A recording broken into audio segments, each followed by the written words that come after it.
Life in the fast lane, surely it will lose your mind. Nope, those aren't the lyrics.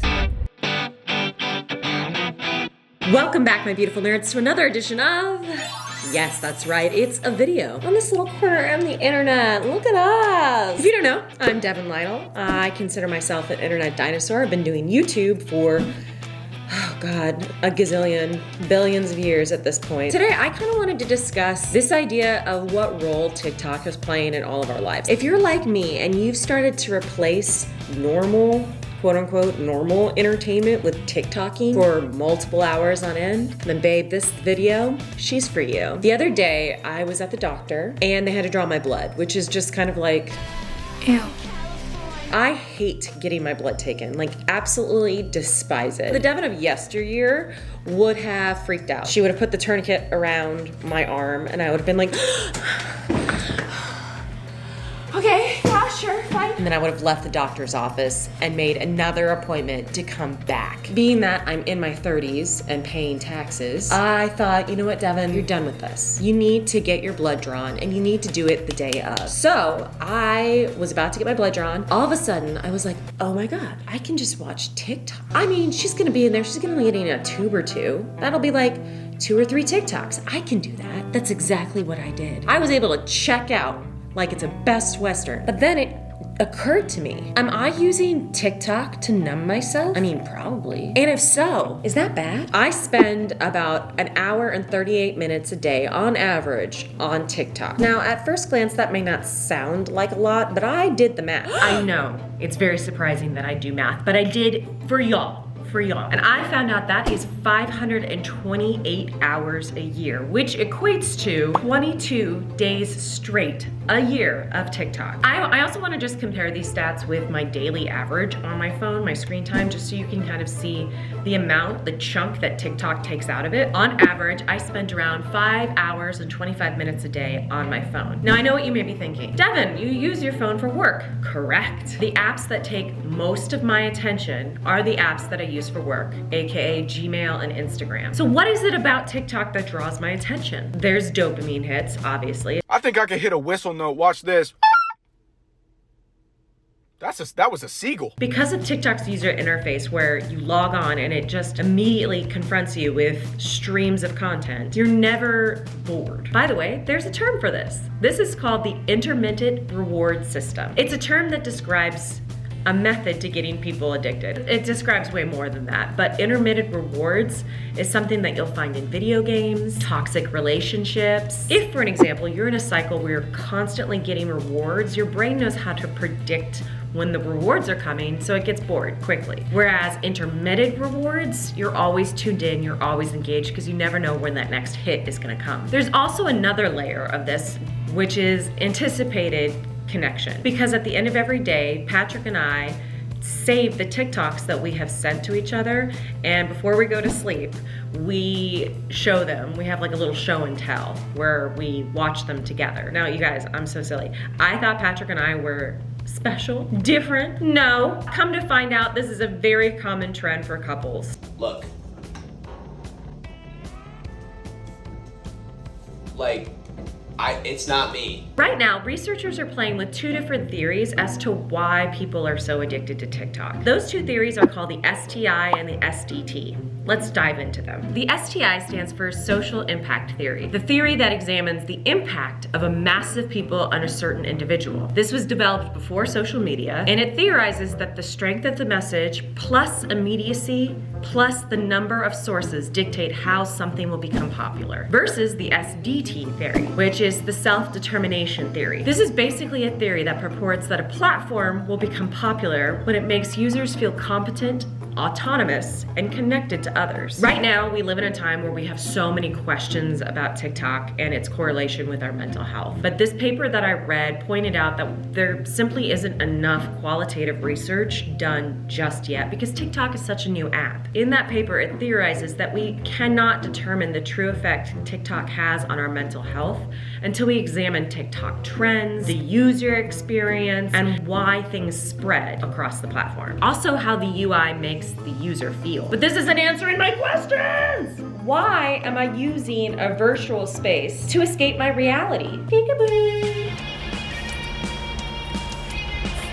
Hell yeah, hon. Get your tits out. So why am I regularly using this app to just check out? The obvious theory would be it's 2023 and I'm a millennial. A lot of us feel out of control. I know I'm not alone. I'm feeling my feelings in a vacuum. Because I'm feeling my feelings in a vacuum, what do? Well, I shut down and I move my little thumb over to my TikTok app and click and disappear. Bye-bye. And I think this is a habit that I got into in 2020 when TikTok started becoming really popular in mainstream America because we were all using that app for those very same reasons. And TikTok became a space where we could go. So what now? Well, believe it or not, I have a very neutral, chaotic neutral stance on social media at large. Do I think it's good for society? Probably not. Do I think it's corrupting our youth?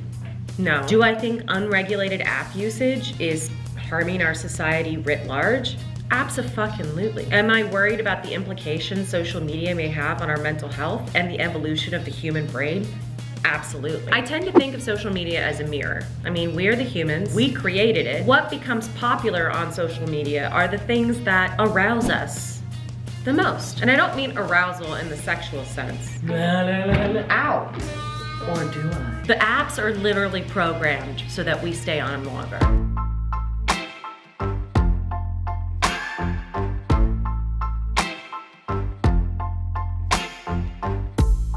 Sometimes it burns.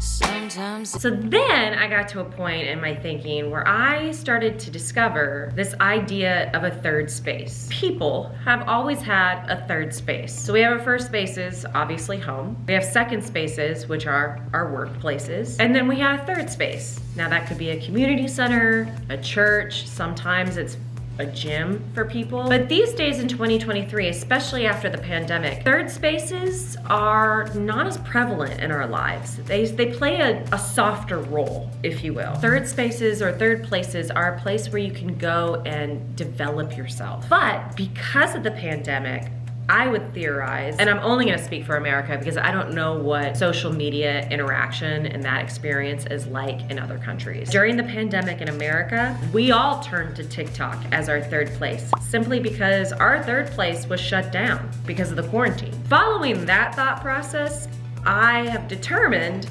that TikTok remains my third space. It's harmful to think of TikTok at this point as just an app because you lose time. You think you're just gonna pop on and tootle around for 10 minutes. That never happens. It's the same idea with Target. It's dark magic, but it's the magic, and it just happens to all of us. Willpower be damned.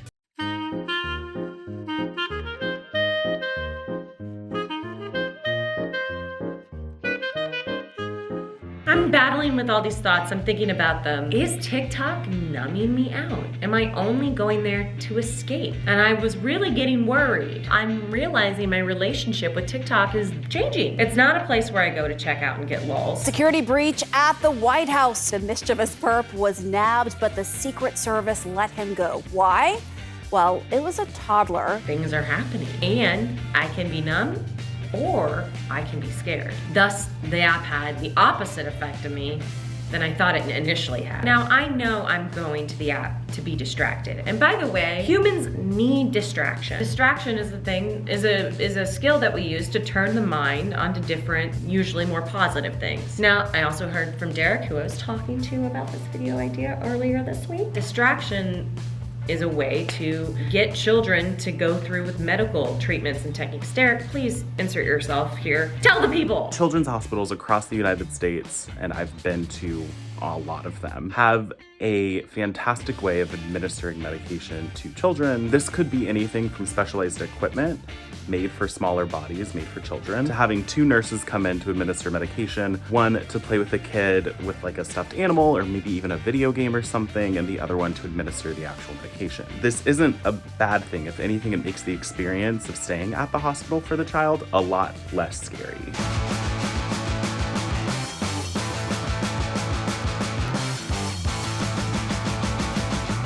So in conclusion, y'all, TikTok is so new, we just don't have enough empirical evidence to determine whether or not it's truly affecting our mental health. You remember that research paper that I referenced earlier in this video? Check out this flowchart that they made. This is how they theorize we should approach getting empirical evidence about TikTok and how it affects our mental health. Notice that the first questions they ask are how, who, and why. I think that's a good place to start. But I think in the absence of true research, it's helped me to start to think about it as a place. And you know who's been doing this for a while? Gamers. There's an expectation that you are virtually going somewhere and you're going to be there for a while. My cute little light just turned off. And I was right at the end of finishing my thought in this video. In conclusion, if you're on the fence about TikTok and the role it plays in your life and in your mental health, trust me, you're not alone. I've been thinking these thoughts too. And I'm so happy that I have a platform where I get to share my thoughts with you. Share with me what you think about TikTok. Do you find yourself using it as regularly as Instagram? And likewise, do you find the experience of being on Reels as rewarding as looking at TikTok videos? I legit wanna know.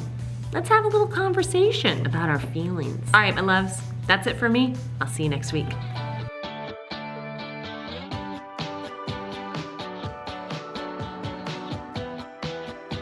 Every time we touch, life in the fast lane, everything, all the time, life in the fast lane.